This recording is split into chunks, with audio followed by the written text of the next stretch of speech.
Hello everyone, it's Al Nygren, Executive Director and Curator of the New Jersey International Film Festival, here today with the first of our filmmaker interviews. The New Jersey International Film Festival will be taking place on Friday, Saturday, and Sunday evenings on June 1st, 2nd, and 3rd, 8th, 9th, and 10th. So the first 2 weekends in June. Saturdays are kind of special because there's screenings at 5 o'clock and 7 o'clock. Fridays and Sundays, there's just screenings at 7 p.m. General admission is $12, $10 for students and seniors. And you can get complete information at our website, which is www.njfilmfest.com. Well, here today we have a wonderful filmmaker with a wonderful film entitled Headless Swans, and Jordan Clay-J is the director. Welcome, Jordan. Thank you. So, Jordan, I watched this film again last night, and you call it a neo-noir, kind of the film noir films that people are familiar with, Humphrey Bogart and Maltese Falcon, and it certainly fits many of those, it ticks off many of those boxes about film noir.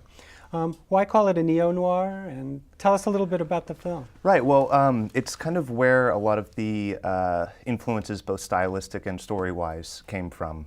We spent a lot of time studying the kind of like the older noirs, like you've mentioned, also some of the ones in that came out in the 70s, like Killing of a Chinese Bookie, the Cassavetes film was a big influence as well. And it was a stylistic choice that we definitely were trying to emulate.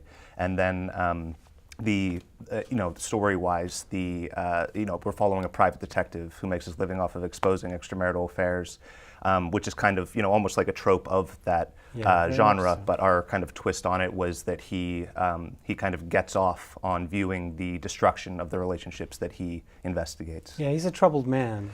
Yeah, definitely. I think that there's a lot of kind of pain and anger in Latour, and that he's kind of, I don't think that he took this job because it's like, I want to watch people do this. I think it's kind of, he had the job and then stumbled on this thing that he kind of likes, almost like an addiction, like he's addicted to watching the pain of others. Yeah. And he doesn't really ever kind of fully explore it until he doesn't get it, which we see in the film. The chiaroscuro lighting, I mean, the heavy, dark look of the film is really a plus. It's almost like a character in the film. Absolutely, yeah. My cinematographer, Vincenzo Mangino, did a fantastic job with it. I mean, that's one of the selling points of your film to our jury. They love the fact that you shot on Super 16 film. I mean, it looks like you shot on film. And it kind of sticks out from all the digital stuff that we get. So that was one of the pluses. Tell us a little bit about the fellow who plays Leon Latour, the private detective. Yeah, Jason Dowies. He is based out of Baton Rouge. It was actually really lucky that we found him, because we were down in Louisiana for about 3 months before we shot it to do pre-production, because a lot of my crew, my department heads, were coming from London, so we didn't really have a base in Baton Rouge.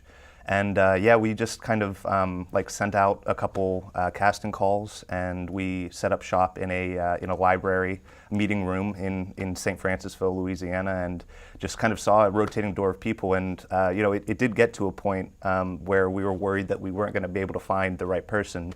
And then once Jason walked in, he just killed it in the audition. And we're really happy with his work. Yeah, he did a really, really good job. And again, I think the use of long shot in your film too, where you become him in many, many ways. You see what he sees, and I think that the audience is certainly sucked into your film that way. You mentioned London, which I guess is the other thing that I wanted to ask you about. You did go to the London Film School, and that's how you get your crew from there? Right.